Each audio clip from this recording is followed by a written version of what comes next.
नमस्कार दोस्तों, मैं डॉक्टर द्वारका प्रसाद, एक साइकोलॉजिकल कंसल्टेंट।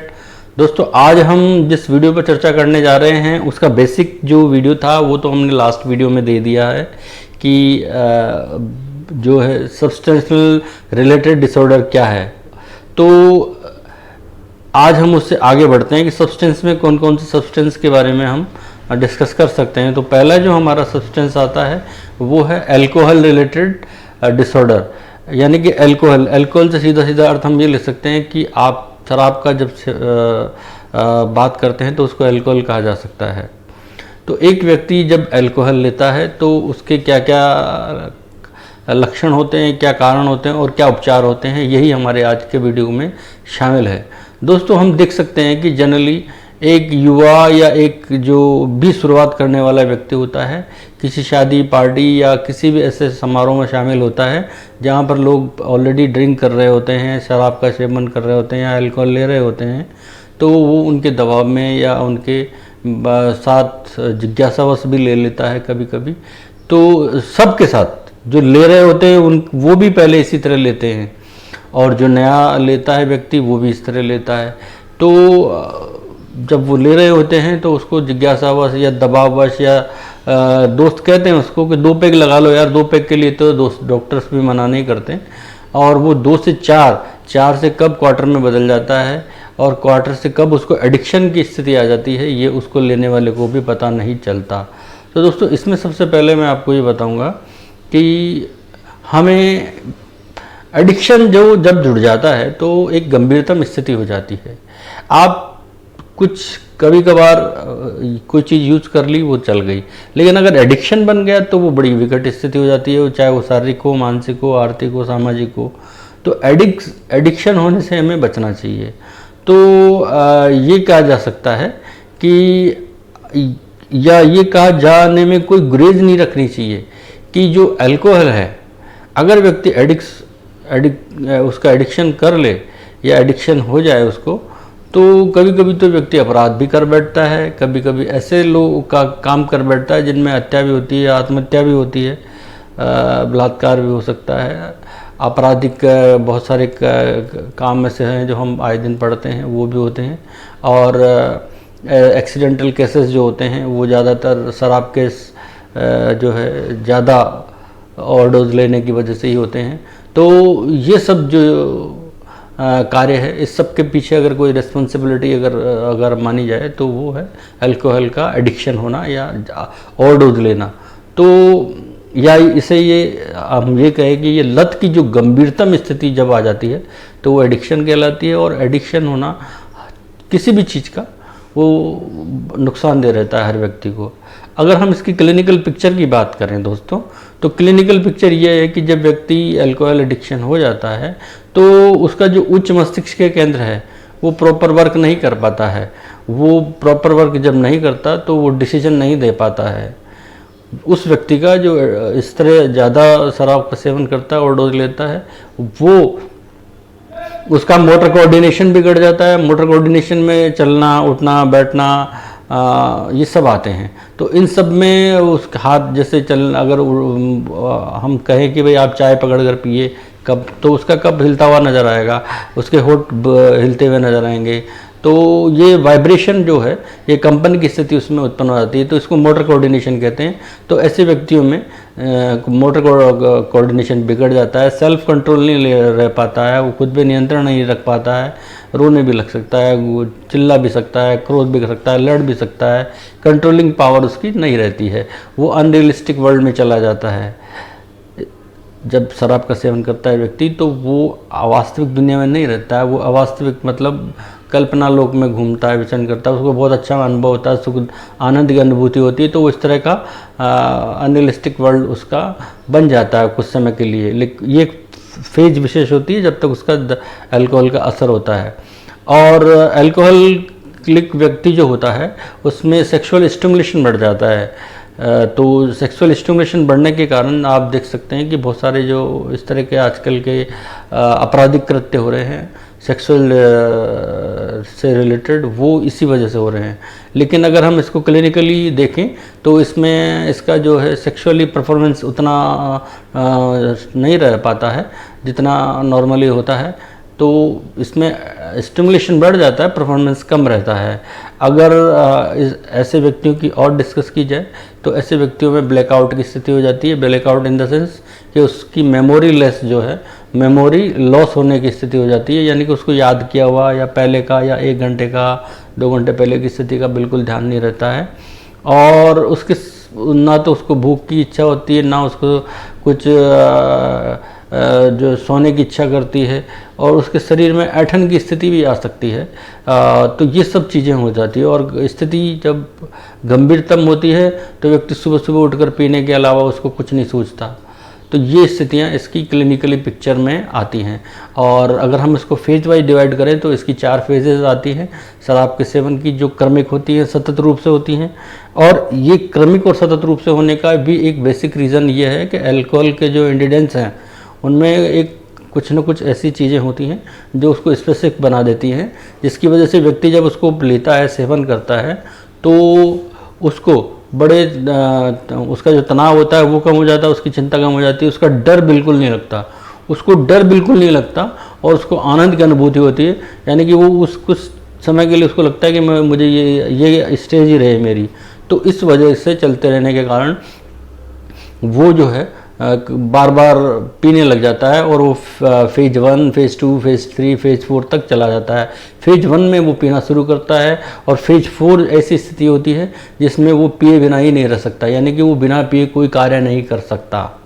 तो ये इसकी फेज़ 1 जिसे प्री अल्कोहलिक सिम्टोमेटिक फेज़ कहा जाता है, फेज़ 2 को जो है अर्ली स्टेज कहा जाता है, फेज़ 3 को क्रूशियल, जहाँ पर व्यक्ति कुछ भी कर बैठता है, आपराधिक कृत्य भी कर बैठता है, और फेज जो 4th है जिसको क्रॉनिक स्टेज कह देते हैं, इसमें व्यक्ति कहता है कि मुझसे अगर कुछ काम करवाना है तो पहले मैं पीऊँगा या मेरे से बिना पिए कुछ नहीं हो पाएगा। तो ये इसकी फेजेज़ होती हैं। तो ये एडिक्शन की लत की स्थिति हो जाती है। तो इससे कोशिश होनी चाहिए कि ये व्यक्ति इन स्थितियों में ना पहुंचे। तो ये इसकी है। अगर हम इसके कॉजेस की बात करें दोस्तों, तो कॉजेस तो बहुत सारे होते हैं, बायोलॉजिकल भी होते हैं, साइकोसोशल भी होते हैं और अल्कोहल एनोनिमस भी होते हैं। तो अगर हम इसको सोशल साइकोसोशल रीजंस की बात करें, कॉजेस की बात करें, तो हम देख सकते हैं कि कोई भी, जैसे मैंने पहले डिस्कस किया, शादी समारोह या पार्टी वगैरह में व्यक्ति जाता है तो दोस्तों को कहने पर या थोड़ा बहुत जिज्ञासा होने पर वो पी लेता है और यहीं से उसकी शुरुआत हो जाती है। और इनमें से बहुत कम लोग ऐसे होते हैं जो एक आध बार ही पीते हैं, फिर दोबारा नहीं पीते। बाकी अधिकांश लोगों को इसकी आदत हो जाती है और पीना शुरू कर देते हैं। तो ये एक अपना एक सोशल फैक्टर भी होता है। एक इसका होता है कि वातावरण और माहौल कैसा है, आपका घर में कैसा माहौल है, आपके घर के सदस्य भी पीते हैं कि नहीं पीते हैं। तो अगर घर में कोई बड़ा पीता है तो वो मॉडलिंग का कार्य करता है, यानी देख कर पीना, सामने वाला व्यक्ति उसको देख कर पीने लग जाता है। तो ये मॉडलिंग का एक कार्य होता है। तो व्यक्ति जो है आसानी से पीने लग जाता है घर में, अगर कोई ऑलरेडी पी रहा होता है तो ये स्थिति भी घर में बचनी चाहिए। इसके अलावा घर का माहौल कैसा है, शांति है, लड़ाई झगड़े तनाव वगैरह और रिलेशंस किस तरह के हैं, तो ये रोज़ का जो किचकिच है या घर में तनाव की स्थिति है, ये भी व्यक्ति को शराब की ओर उन्मुख करते हैं। तो इससे भी बचना चाहिए। एक तीसरा रीज़न इसका आता है कि उपलब्धता कैसी है। अगर कोई चीज़ आसानी से उपलब्ध हो जाती है तो व्यक्ति उसको उतनी ही आसानी से उसको ग्रहण करने लग जाता है। तो उपलब्धता जब होने लगती है तो अब थोड़ी बहुत लेता है व्यक्ति, लेकिन वो ब्लड में जब जाती है तो ये ब्लड में इसका विड्रॉल सिंड्रोम डेवलप कर लेती है, यानी कि उसके भीतर घुल मिल जाती है और धीरे धीरे वो उसकी आदत में आ जाती है और वो पीने लग जाता है व्यक्ति, लत डेवलप हो जाती है। अगर हम इसके साइकोलॉजिकल रीजंस कॉजेस की बात करें तो एक आम धारणा यह है कि शराब से व्यक्ति की चिंता, तनाव और बहुत सारी मेंटल प्रॉब्लम दूर हो जाती है। हाँ, इससे हम मान सकते हैं कि कुछ देर के लिए, क्योंकि ये मूड चेंजर का काम करता है, लेकिन ये कोई प्रॉब्लम सॉर्ट आउट करने का एक तरीका नहीं है। ये तो आपको कुछ देर के लिए भ्रमित करने का एक तरीका है। तो इससे कोई प्रॉब्लम सॉर्ट आउट नहीं होती। आपका मूड बदल जाता है पीने के बाद, सिर्फ इतना सा काम होता है, क्योंकि इसके इंग्रेडिएंट्स ऐसे ही होते हैं। तो ये कोई बिल्कुल लॉजिकल ट्रीटमेंट नहीं है। तो मनोवैज्ञानिक कारणों में यही है कि व्यक्ति अपनी चिंता दूर करने के लिए, तनाव दूर करने के लिए वो देखता है कि यार अल्कोहल पी लो या सेवन कर लो तो इससे दूर हो जाएगी, जबकि ऐसा नहीं होता है। जैसे उसकी अल्कोहल के बाद जब वो नॉर्मल कंडीशन में आता है तो उसकी स्थिति नॉर्मल हो जाती है, वो वापस वही चिंताएं, उसका वही कंडीशन, वही प्रॉब्लम उसको देखनी पड़ती है, झेलनी पड़ती है। तो ये कोई उपाय नहीं है। लेकिन व्यक्ति, ये साइकोलॉजिकल रीज़न होते हैं जिनमें व्यक्ति पीने लगता है। और इसके अलावा भी बहुत सारे हैं। मैरिटल रिलेशंस कैसे हैं, आपके फैमिली रिलेशंस कैसे हैं, आपके जो आपके जॉब से रिलेटेड रिलेशन की क्या कंडीशन है, आपके कम जो आजीविका से संबंधित क्या स्थिति है। तो ये सब आप में एक साइकोलॉजिकल रीज़न पैदा करते हैं जिसकी वजह से आप धीरे धीरे ड्रिंक करने लगते हैं और वो एक लत में बदल जाती है। तो ये एक अपने आप में एक बड़ा रीज़न है। और इसके अलावा जो लास्ट मैं बताना चाहूँगा वो है एक प्रचार माध्यम। दोस्तों, हर व्यक्ति के पास हाथ में आज एक सोशल मीडिया का उपकरण आ गया है, और वैसे भी टीवी वगैरह में ऐड आते रहते हैं। तो जो व्यक्ति जिसको रोल मॉडल मानता है और वो व्यक्ति उस का प्रचार करता है, उस अल्कोहल का ही अगर कोई व्यक्ति प्रचार करता है तो आसानी रहती है पीने में। लोगों को दिखता है यार हमारे रोल मॉडल ही पी रहा है तो हमारे को थोड़ा बहुत पीने में कोई हर्ज नहीं है, नुकसान नहीं है, और वो पीने लग जाता है। तो ये भी एक कारण है अपने आप में। तो यही इसके कॉजेज हो गए। अगर हम इसके ट्रीटमेंट की बात करें तो इसका सबसे पहला ट्रीटमेंट जो है हम ये कह सकते हैं, इसमें डिटॉक्सिफिकेशन किया जाता है। शराब को छुड़ाना इतना आसान नहीं है, अल्कोहल को छुड़ाना इतना आसान नहीं है, या कोई भी सब्सटेंशनल रिलेटेड डिसऑर्डर जब डेवलप हो जाता है या सब्सटेंस का आदी हो जाता है व्यक्ति, तो उसको छुड़ाना इतना आसान नहीं है, एक लंबी प्रक्रिया है।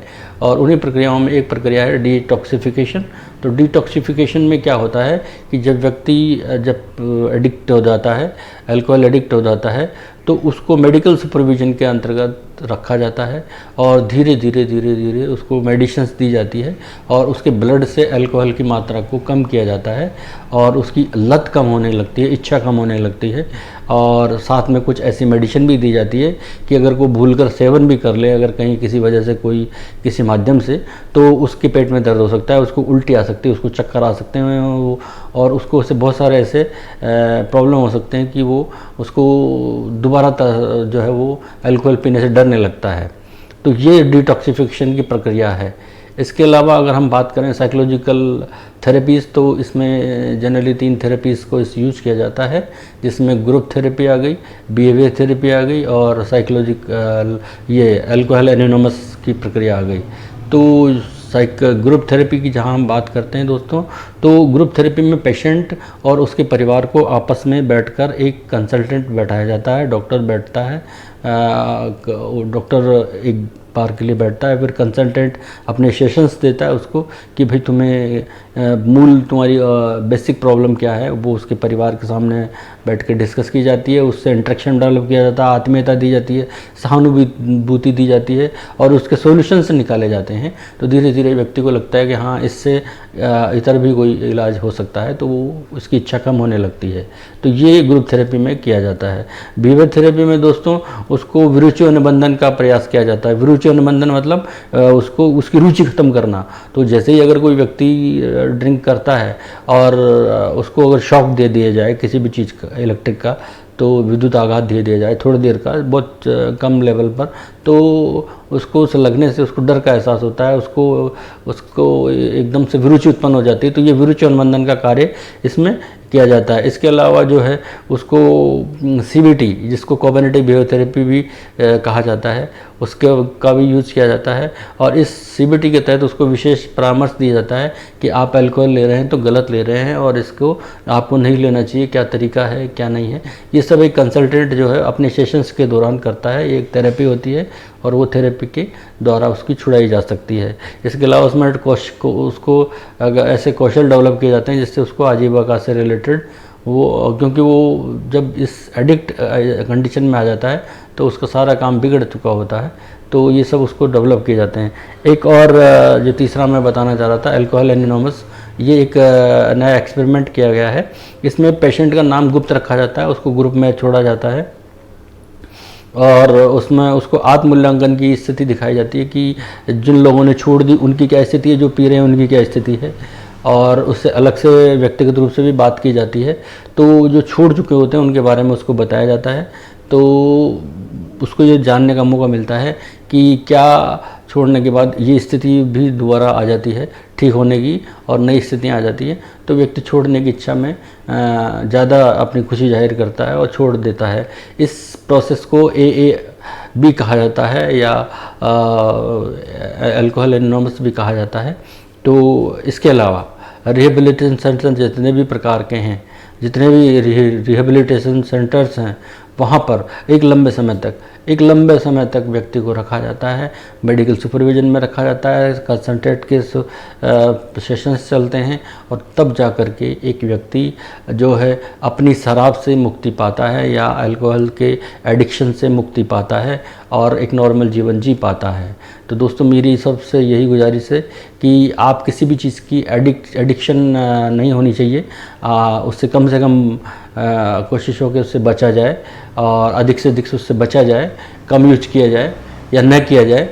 तो ये आज का हमारा विषय था, ये कारण थे, और ये उपचार का तरीका बताया मैंने आपको। इससे संबंधित कोई और जानकारी चाहिए तो दोस्तों मुझ पे मेरे चैनल पे कमेंट करिएगा, और मैं उम्मीद करूँगा दोस्तों मेरी इस जानकारी को आप अपने दोस्तों तक फॉरवर्ड करिए, दूसरों को शेयर करिए, तो मुझे अच्छा लगेगा। मेरे चैनल को सब्सक्राइब करिएगा। Thank you.